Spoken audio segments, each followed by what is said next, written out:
Assalamualaikum warahmatullahi wabarakatuh. Hello everybody, welcome back to our Prakarya class with me, Ma'am Sarah. To continue our lesson, please check this out. Assalamualaikum warahmatullahi wabarakatuh. Halo anak-anak semua, jumpa lagi dengan Ibu Sarah di mata pelajaran Prakarya. Nah, sebelum kita mulai videonya, hendaknya kita membacakan basmalah terlebih dahulu. Bismillahirrahmanirrahim. Baiklah, Prakarya kelas 8. Kita masih membahas tentang kerajinan dari bahan lunak, masih di materi bab 1, tapi lanjutan yang kedua. Nah, kemarin minggu lalu kita udah mempelajari syarat-syarat perancangan benda kerajinan sama kerajinan bahan lunak alam. Nah, sekarang kita membahas tentang kerajinan bahan lunak buatan serta kemasan produknya. Saksikan video selanjutnya. Oke dah.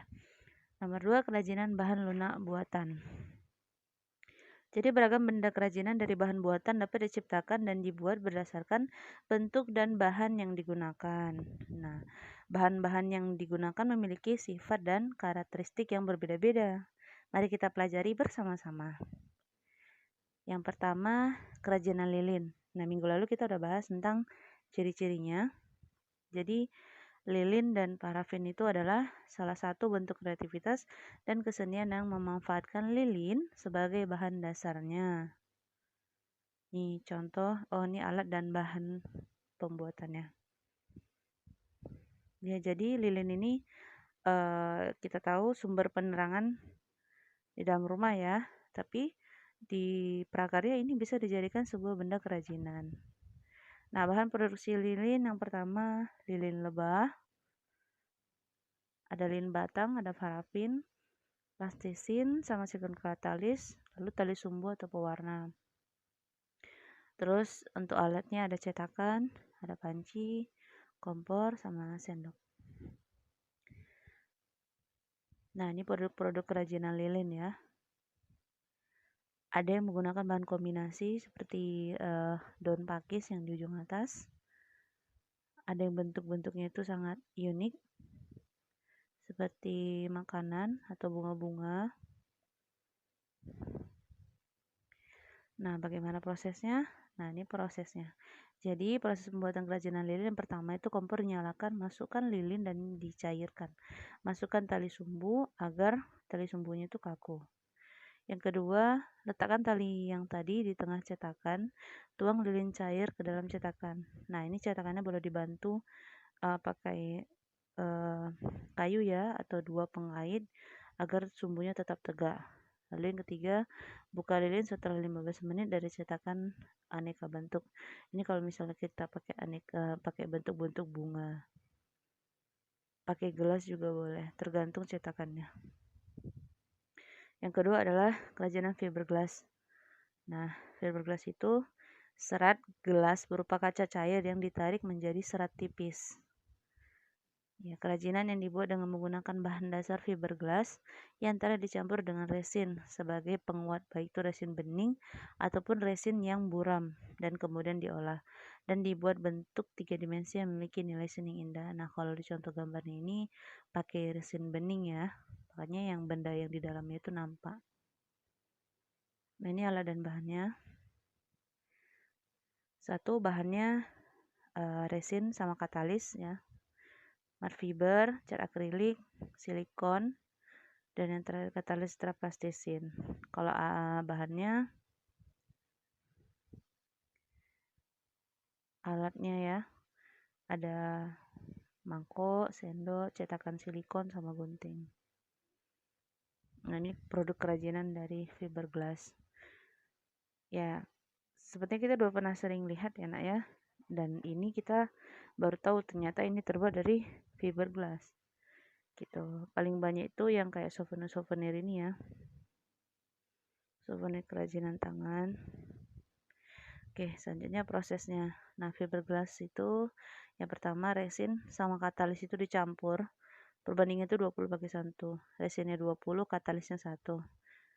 Lalu cairannya tadi masukkan ke dalam cetakan silikon. Kalau udah kering, Jadi fiberglass itu dapat dilepas. Kalau sini contohnya kayak ini patung Buddha ya, sebelah situ. Jadi fiberglassnya dapat diberi warna saat masih cair ataupun sudah dalam kondisi keras.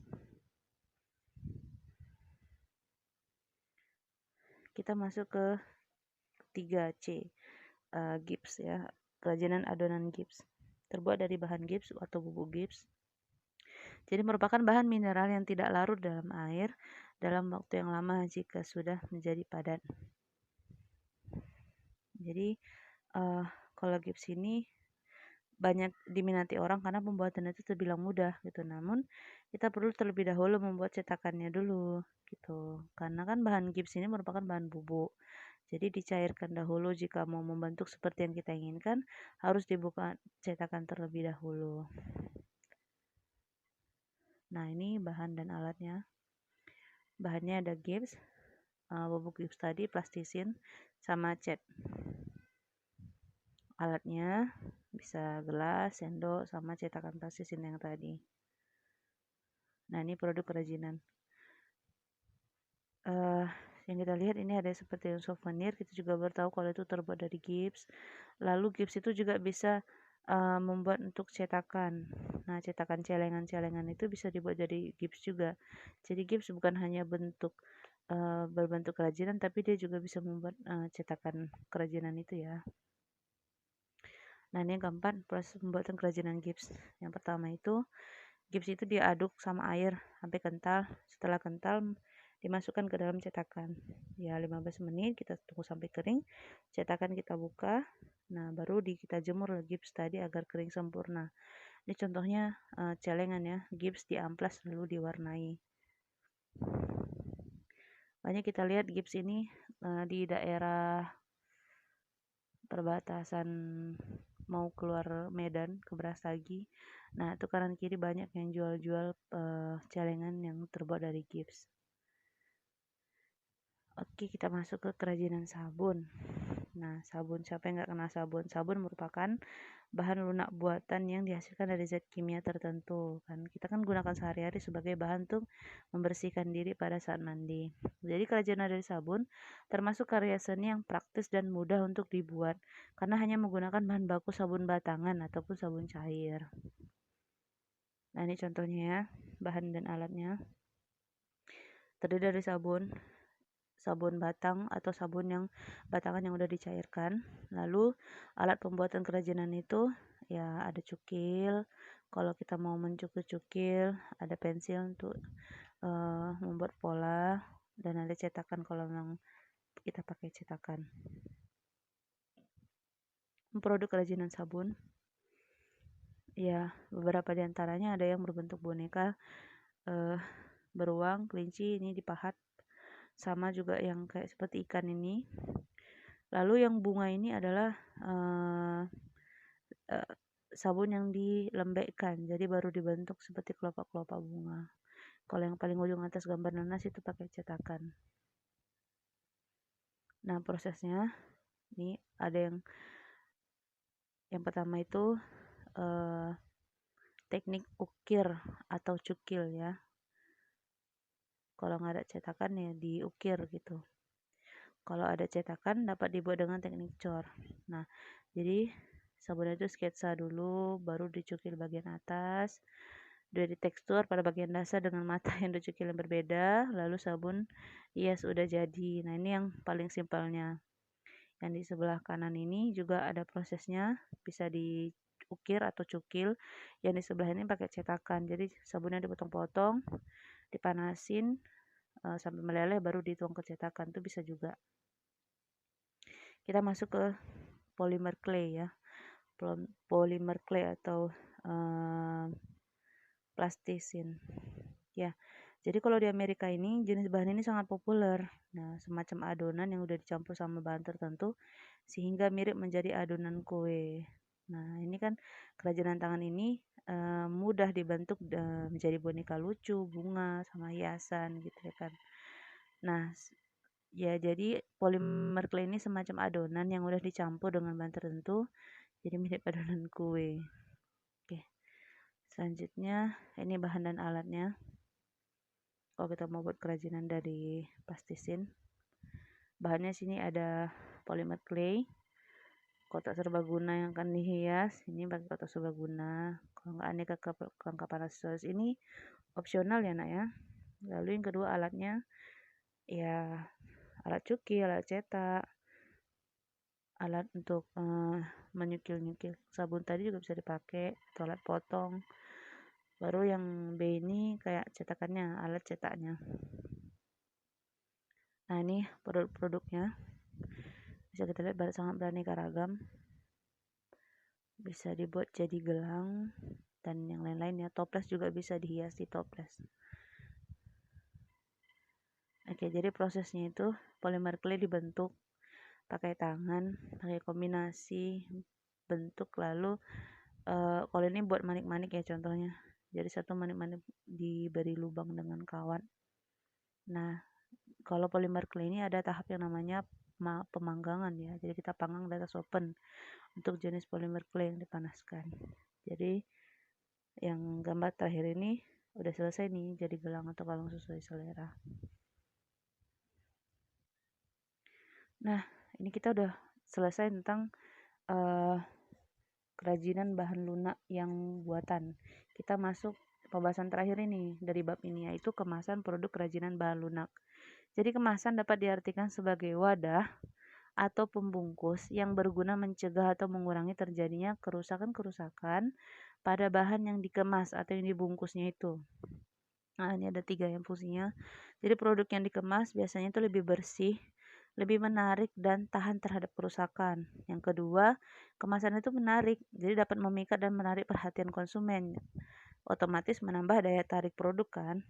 Yang terakhir, kemasan merupakan satu-satunya cara perusahaan membedakan produknya atau ciri pembeda produk. Jadi kemasan dapat menambah nilai jual produk juga. Nah ini contoh kemasan kerajinan bahan lunak alam dan buatan ya. Contohnya yang pertama. Nah ini kayak lilin tadi dikemas jadi bentuk yang kayak roti gitu. Lalu di sebelahnya juga ada boneka sisir dikemas pakai keranjang cantik. Lalu yang di sampingnya juga ada bunga-bunga yang dikemas pakai ini lilin ya, lilin bunga tapi dikemas pakai plastik juga, yang di atas ada tatakannya, kalau di bawah cuma ditempel-tempel terus dikasih namanya. Lalu yang di tengah huruf A ini ada fiberglass ya, kerajinan dari fiberglass. Jadi kelopak-kelopak bunga itu disusun baru dikasih resin bening. Kalau di sebelahnya ini resinnya yang resin buram. Nah, jadi dia berwarna emas, satu lagi berwarna silver ya. Dikemas pakai plastik. Jadi di bawahnya juga ada kertas. Ini sering kita lihat di toko-toko kerajinan tangan ya. Ini juga contohnya. Ya, celengan dari gips tadi dibentuk di kotak plastik. Kalau di sebelahnya ini seperti souvenir pernikahan. Lalu bunga-bunga ini bunga dari kerajinan sabun dikemas pakai plastik ya, kayak kuntum-kuntum gitu per kuntumnya. Bawahnya juga sabun. Nah ini ada kerajinan wayang dikemas pakai kotak yang dalamnya dikasih kain. Nah ini ada juga sabun di atasnya dikemas pakai kotak-kotak lucu gambar bebek. Nah di sebelah juga ada polymer clay ya, dikemas pakai kotak mika, plastik bening mika, kayak souvenir nikahan gitu. Terus yang terakhir ini dari clay nggak salah ya, berbentuk rumah. Nah jadi udah selesai nih. Jadi kita telah mempelajari seluruh pelajaran tentang bahan lunak alam, baik yang alami maupun buatan. Kita juga udah bahas syarat-syaratnya, sama yang terakhir tadi kemasannya. Nah selanjutnya kita mulai untuk mencoba praktik membuat salah satu kerajinan bahan lunak alam. Bagaimana penjelasannya? Saksikan video selanjutnya. Nah ini untuk materi minggu depan ya, insya Allah. Kita akan pelajaran berikutnya adalah kita akan membuat praktik kerajinan bahan lunak alam. Nah nanti ibu akan tentukan kita akan membuat apa nih ya. untuk minggu depan. Oke, itu saja pelajaran kita minggu ini. Terima kasih sudah menyaksikan videonya. Mudah-mudahan ada manfaatnya. Kita tutup dengan bacaan hamdalah. Alhamdulillahirabbil alamin. Jumpa lagi minggu depan. Wassalamualaikum warahmatullahi wabarakatuh.